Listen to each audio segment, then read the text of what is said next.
칭찬, 프레이즈. 어떤 일을 잘했을 때 많은 사람들이 알아주는 것입니다. 명성, 아느, 훌륭한 일을 했다고 그의 이름을 드높여주는 것입니다. 오늘 본문 말씀은 하나님께서 스바냐 선지자에게 예언하게 하셨어요. 이스라엘 백성들이 바벨론에서 70년 동안 포로 생활을 하면서 온갖 고생을 하고 잡혀 살다가 이제 하나님의 은혜로 해방받아 돌아올 때 모습이 어떠한가를 예언적으로 스바냐 선지자가 들려준 말씀입니다. 그 내용은 이제부터는 자유인이 되었으니 여러분들아 마음껏 하나님을 섬기고 교회를 사랑하고 성도들을 섬기면서 주님께로부터 칭찬과 명성을 듣는 날들이 되어라. 그런 말씀의 내용입니다. 다 같이 오늘 본문 말씀 20절 다시 한번 읽어보겠습니다. 내가 그때 너희를 이끌고 그때 너희를 모을지라 내가 너희 목전에서 너희 사로잡힘을 돌이킬 때 너희로 천하 만민 중에서 명성과 칭찬을 얻게 하리라. 나 여호와의 말이니라. 이 시간 여러분과 저는 어떻게 신앙생활을 해야 칭찬과 명성을 얻을 수 있을까를 가르쳐 줍니다. 첫 번째 오늘 본문 말씀 14, 15절에 보면 구원의 즐거움을 가진 자가 칭찬과 명성을 얻게 됩니다. 오늘 15절 처음에 보면 이렇게 말씀합니다. 너의 형벌이 제하였고 너의 원수를 쫓아내었느니라. 이스라엘 백성들이 70년의 포로 생활을 다 마쳤기 때문에 이제 모든 죄를 씻음받았어요. 자신들을 억압했던 지배했던 바벨론을 멸망시킴으로 말미암아 원수들을 다 쫓아버리셨어요. 이 말씀의 역사적인 사실이 어디에 나오냐면 에스라 1장 1절에 나옵니다. 하나님이 고레스를 통해서 바사왕 고레스가 주전 539년에 이스라엘이 포로로 잡혀있던 바벨론을 멸망시키고 그날 고레스가 공포도 하고 조소도 온 나라에 내리죠. 이제부터 이스라엘 유다인 너희들은 다 해방받았기 때문에 너희 땅으로 예루살렘으로 돌아가도 좋다. 이런 선포를 받게 됩니다. 포로에서 이렇게 하나님의 은혜로 고레스의 조서를 통해서 돌아온 백성들이 그 마음이 어떠했겠습니까? 말할 것이 없이 찾아오는 것은 기쁨, 즐거움, 감사. 여기저기 다니면서 이제 우리는 자유인이 되었다. 정말 기쁨에 찬 모습으로 자랑스럽게 뛰어다녔을 것입니다. 포로에서 돌아온 그 기쁨, 70년이라고 하는 그 오랜 세월의 고통과 억압 속에서 자유함을 받았기 때문에 그 감격의 즐거움이란 얼마나 컸을까. 오늘 본문 14절에서 말씀합니다. 그 기쁨이 노래가 되고 전심으로 즐거워하였다.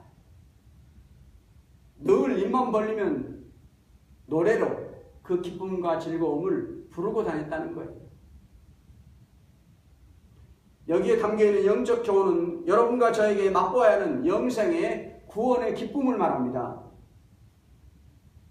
성경에 보면 예수님이 70명의 제자들을 전도하러 보낸 모습 속에 그 영생의 기쁨이 무언가를 말씀하고 있어요.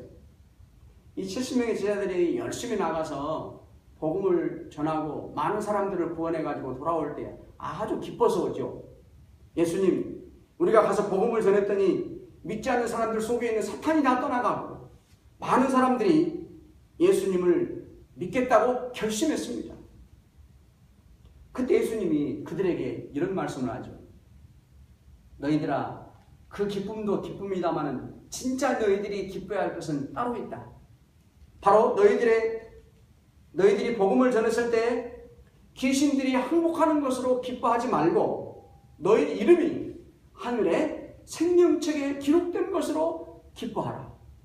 그렇게 말씀해줘요. 창세전에 생명책에 구원받을 이름으로 기록된 사실, 그 사실을 따라 예수를 믿게 된 것이 오늘날 당시의 제자들뿐만이 아니라 여러분과 저에게도 최고의 기쁨, 어디에 비길 수 없는 즐거움이 되라는 거예요. 여러분과 저는 예수를 구주로 믿을 때 오늘 말씀처럼 모든 죄를 다 씻어주셨고요. 나를 지배하고 내 속에 있던 모든 사탄 원수를 주님께서 내쫓아주셨습니다. 그래서 이 은혜와 사랑, 기쁨을 일평생 늘 간직하고 가슴속에 새기고 살아야 되는 사실이에요. 이 기쁨이 성경의 말씀처럼 우물에서 물이 콸콸 솟아나는 것처럼 멈춤이 없이 여러분과 저의 심령 속에서 늘 솟아나와야 되는, 흘러넘쳐야 되는 것입니다.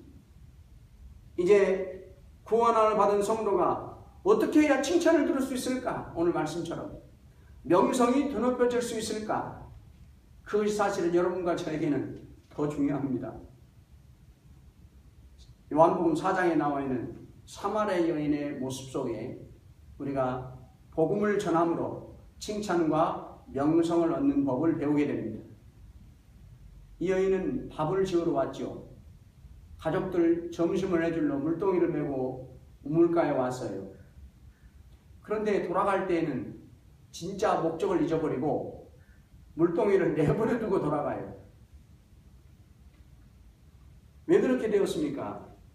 우물가에서 예수님을 통해서 모든 죄를 용서받고 영생을 얻고 그 기쁨에 넘치다 보니까 돌아가서 밥을 해줘야 된다는, 물동이에 물을 담아서 반드시 돌아가서 밥을 해줘야 된다는 그 생각은 온데간데 없고 온통 구원의 기쁨과 감사와 감격만이 그 여인의 마음속을 지배하고 흘러넘쳤던 거예요. 어떤 모습으로 돌아갔겠습니까? 느긋한 발걸음으로 마냥 천천히 마을로 돌아갔겠습니까? 그것이 아니죠. 힘을 다해서 한시라도 빨리 가서 마을 사람들에게 내가 받은 은혜, 내가 만난 예수, 내가 얻은 구원을 전해야 되겠다. 그 기쁜 마음으로 힘차게 뛰어갑니다. 뛰어가서 말하죠. 내가 그리스도를 만났습니다. 여러분들도 와보십시오. 그랬더니 많은 사람들이 동네에서 나와 예수께로 오더라. 이렇게 말했습니다. 이 여인이 복음을 들고 가서 애치는 일이요, 주님께로부터 칭찬을 듣는 일이에요. 이 여인의 복음 전함을 통해서 많은 마을 사람들이 예수께 온 일이 바로 드높이는 명성이에요. 두 번째 본문 말씀 16, 17절에 보면 주님께 기쁨을 안겨드리는 성도가 주님께 칭찬과 명성을 얻게 됩니다. 오늘 본문 말씀 16, 17절에 보면 두 가지 반대되는 단어가 나와요. 두려움과 기쁨입니다.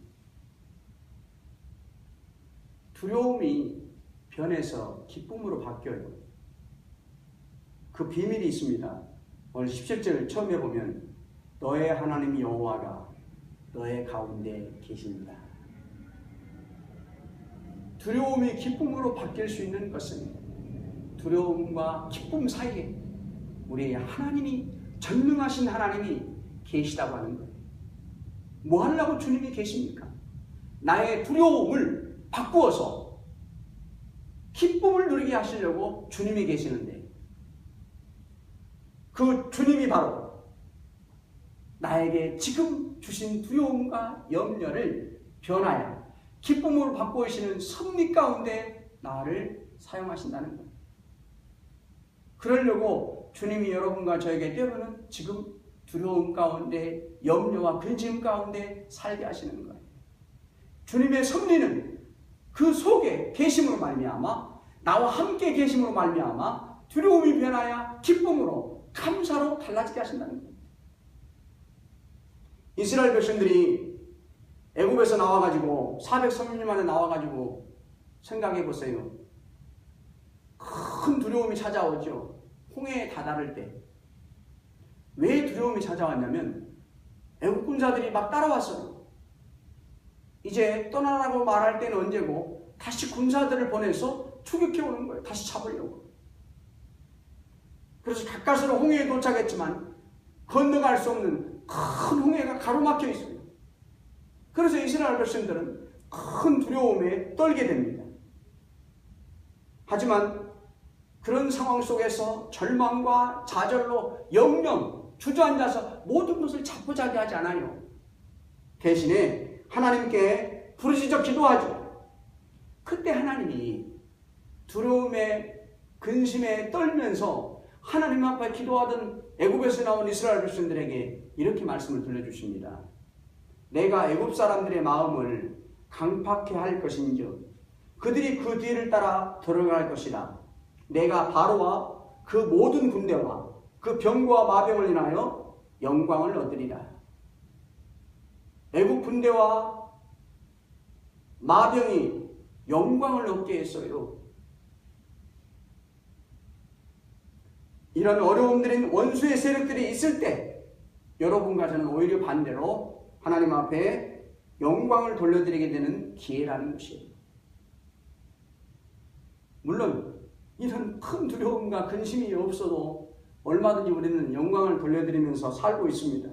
하지만 하나님이 섭리 가운데 내 삶의 여정에 이런 큰 두려움과 염려와 근심을 허락하셨다면 반드시 하나님께서 이기게 하실 줄 믿고 승리해서 영광과 명성과 칭찬을 받는 사람이 되라는 거예요. 이사야서 45장 7절에 말씀합니다. 나는 빛도 짓고 어둠도 창조하며 나는 평안도 짓고 환난도 창조하나니 나는 여호와라. 이 모든 일을 행하는 자니라. 여러분과 저의 가는 인생길은 물도 지나게 하십니다. 그러나 그 물 속에 빠지지 않게 나를 하나님이 붙들어 주셔요. 정말로 불도 지나가게 하시죠. 근데 하나님은 볼 것 같은 눈동자로 불에 태움을 입지 않도록 보호해 주셔요. 우리의 삶 가운데 때로는 원하지 않아도 어두움도 허락하신다는 것입니다. 그런데 하나님은 섭리 가운데 곧 있으면 믿음으로 살면 빛이 다가오게 하신다는 것. 오늘 말씀처럼 전능하신 주님이 이렇게 어둠을 물러가게 하신다는 것입니다. 시험과 어려움을 잘 통과해서 하나님 앞에 기쁨을 드리게 하신다는 거예요. 전능하신 주님이 나와 함께 계시기 때문이에요. 오늘 성경에 보면 이런 표현이 있죠. 손을 늘어뜨리고 어찌할 바를 몰라 하느니라. 16절 끝에 보면 이 표현은 이스라엘 백성들이 70년 만에 바벨론에서 석방돼서 해방되어서 왔지만 예루살렘에 왔을 때 모습이 어떠했겠습니까? 다 무너져 버리고 어디 하나 성한 곳이 없는 폐허가 되는 것. 도대체 어디에서부터 우리가 손을 대어서 일으켜야 할까? 어떻게 우리가 이렇게 아무것도 없이 다 무너져 버린 이곳에서 하나님의 약속을 받고 은혜로 왔지만 어떻게 다시 일으켜 세울까? 그 어디에도 엄두가 나지 않았던 거예요. 그래서 정확한 표현은 두 손을 발에 올려놓고 축 늘어져 있다 그 말이에요. 손을 가지고 어디서부터 일을 시작해야 할 터인데 이 두 손이 일할 엄두가 나지 않는 거예요. 그래서 밑에 늘어뜨리고 쳐져 있다는 말이에요. 성도 여러분, 우리도 때로는 어떻게 해볼 용기가 나지 않는 그러한 처지에 놓여 있을 수가 있습니다. 그때 우리는 우리 가운데 계시는 하나님을 찾아야 되는 거예요. 영어 성경에 보니까 The Lord your God is with you. 하나님이 나와 함께 하신다는 걸 말씀했어요. 전능하신 손길로 어제는 나에게 근심과 염려를 주셨지만 오늘은 대신에 평안과 기쁨을 새롭게 창조하시는 주님이라는 것입니다. 세 번째, 오늘 본문 말씀 18, 19절에 보면 교회를 위해 근심하는 자가 칭찬과 명성을 얻게 됩니다. 18절 말씀에 보면 대회라는 말이 나옵니다. 성도들의 모임이라는 뜻입니다. 교회를 말합니다. 교회와 성도들을 위해서 근심하는 자, 주님께서 칭찬과 명성을 입게 하신다는 것입니다. 유다 백성들이 이방인 바벨론의 포로로 잡혀간 일들은 지옥의 부끄러움이에요. 그렇지만 그날로부터, 그 순간들로부터 많은 성도들이 그들을 위해서 기도하기 시작했어요. 그 기도하는 일은 비록 무거운 짐이 되었지만 자원해서 기도했던 것입니다. 여러분과 저도 함께 교회를 섬기잖아요. 때로는 교회와 다른 교우들의 어려운 문제를 대할 때 우리가 무거움으로 찾아오는 사람이 있는가 하면 가벼움으로 찾아오는 사람이 있습니다. 근심했느니라 무거움으로 느끼는 성도입니다. 가벼운 성도란 교회의 어려움과 성도의 안타까움을 그냥 흘려 보내버리는 사람을 말하는 거죠. 마치 나하고는 아무 상관이 없는 것처럼 여기는 것을 말합니다. 주님이 오늘 근심하는 자, 칭찬과 명성을 얻게 하신다고 하셨어요.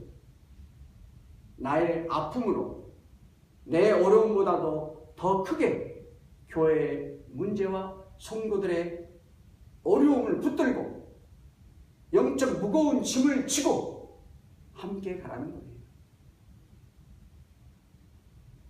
이스라엘 백성들이 40년 동안 광야길을 갈 때 하나님의 언약궤를 모셨던 성막, 증거막은 계속해서 뜯었다가 다시 설치했다가 계속해서 반복해서 옮겨가야 했어요. 그런데 그 일을 도맡아하는 사람들이 따로 있었습니다. 레인들입니다. 이 레인들은 성경에 보면 전쟁이 일어나도 20세 이상 군사로 다 모집할 때에도 징집되지 않았어요. 이들은 오직 해야 할 일은 이 증거막, 성막을 뜯어서 관리하면서 기구들을 운반하고 또 성전에서만 봉사하는 일만을 하게 하셨어요. 오직에서 성막을 돌보고 성막을 뜯어서 옮기는 모든 일들을 도맡아 했기 때문에 그 성막 주변에 삥 둘러가면서 자기들의 텐트를 치고 그곳에 살게 하셨어요. 성막을 돌보는 일들을 수월하게 하기 위함입니다. 또 중요한 임무가 주어졌어요. 성막의 지지장이 아닌 사람들이 아무 때나 온다든지 또 부정한 사람들이 오는 것을 막아야 했어요. 성경에 보면 그들이 함부로 오다가 잘못하면 죽임을 당할 수도 있었어요. 오늘날 여러분과 제가 영적으로 레인들이에요. 당시의 레인들은 전쟁이 나도 전투에 참가하는 군사가 아니라 성전만 돌보면 되었어요. 무엇을 우리에게 교훈하는 걸까요? 나의 영적 신앙의 삶이 가장 우선시되어야 된다는 것을 말하죠. 다른 성도들의 신앙에 대해서도 큰 책임을 지고 가는 성도가 되라는 거예요. 이렇게 레인들이 성막만을 돌보고 그것만을 관리하고 옮기고 하는 모든 일들, 교회에서 일어나는 모든 일들을 도맡아서 했던 것처럼 교회의 성도 한 사람 한 사람들의 모든 일들을 큰 짐을 지고 부담을 안고 저들과 함께 가라는 것이에요. 정말 우리가 교회 일에, 어려운 일에, 성도들의 안타까운 일에 얼마만큼 영적 부담감을 지고 가는 사람이냐는 것을 하나님께서 이 시간에 물어보십니다. 아무나 아무 때나 부정한 사람들이, 레인들은 성막에 가까이 올 수 없도록 막아야 했었습니다. 그렇듯이 우리 성도들이 다른 연약한 성도, 믿음이 부족한 성도들을 향해서 영원히 죽어갈 수 있기 때문에 하나님 교회 생활을 철저하게 준비하게 하고 그들을 도와서 양육하고 꼴을 먹이는 일들을 부단히 하는 자. 그러한 삶이 바로 성도와 교회를 향한 영적 부담을 무겁게 지고 가는 하나님 앞에 칭찬과 명성을 받는 성도예요.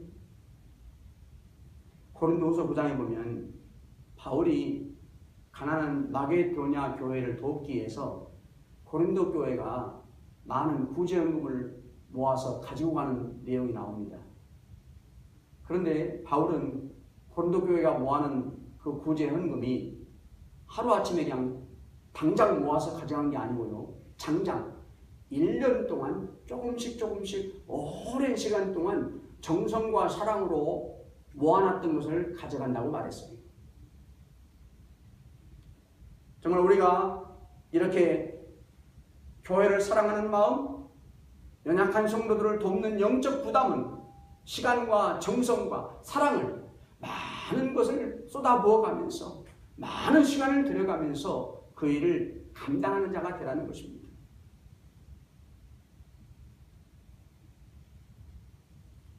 제가 뉴욕에 있을 때 매주 토요일마다 설교 준비하려고 산속에 있는 도서관에 다녔었어요.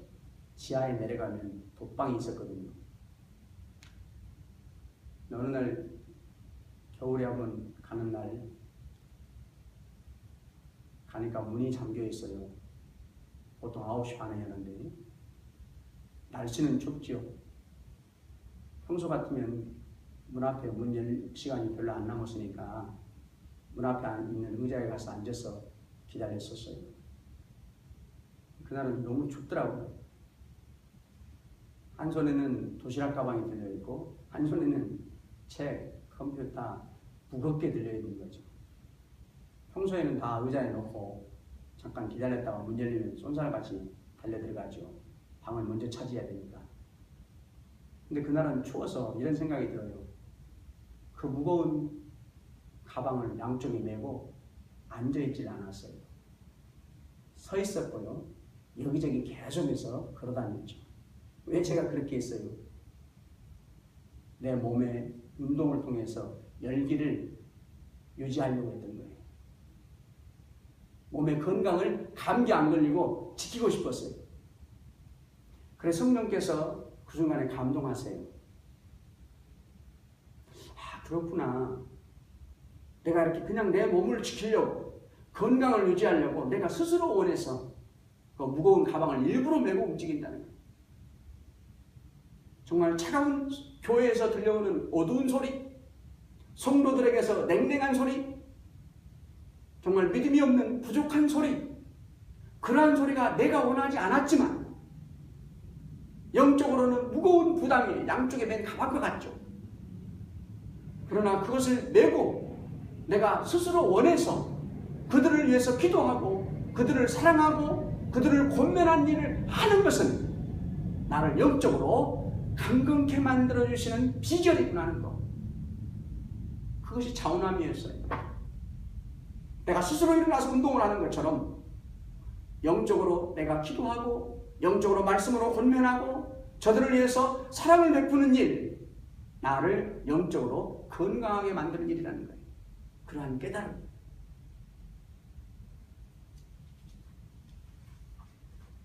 오늘 본문 말씀 19절에 보면 여러분과 저가 이렇게 교회와 다른 성도들을 향해서 영적 무거운 부담감으로 기도하며 섬길 때 나타나는 결과를 말씀합니다. 괴롭게 하는 자들을 다 벌하신다고 하셨습니다. 세상에서 온전한 대접을 받지 못하는 자들, 저는 자, 쫓겨난 자들을 주님이 모아주십니다. 믿음 때문에 아픔을 당하고 부끄러움을 받은 자들도 나와 함께 칭찬과 명성을 받게 하신다고 말씀하셨습니다. 오늘 사랑하는 성도 여러분, 여러분과 저는 구원의 기쁨이 있는 자들입니다. 이제는 십자가의 복음을 들고 나아가서 전할 차례예요. 어떠한 염려와 두려움에 둘러싸이는지 알 수 없지만 그 그때마다 여러분과 저는 전능하신 하나님, 나와 함께 계시는 하나님 앞에 손을 내밀으십시오. 그러면 주님은 바로 건져주셔서 영광을 받으시고 큰 기쁨을 맛보실 것입니다. 교회와 성도들의 안타까움을 들을 때 마치 내 짐인 양 부담을 안고 저들을 위해서 기도하고 돌보는 날들이 되시기를 바랍니다. 그러면 지금도 하나님께서 칭찬과 명성을 얻게 하시지만 장차 예수님께서 다시 오실 때 또 한 번 여러분과 저에게 칭찬과 명성을 얻게 하실 것입니다. 오늘 말씀 생각하면서 같이 기도하시겠습니다.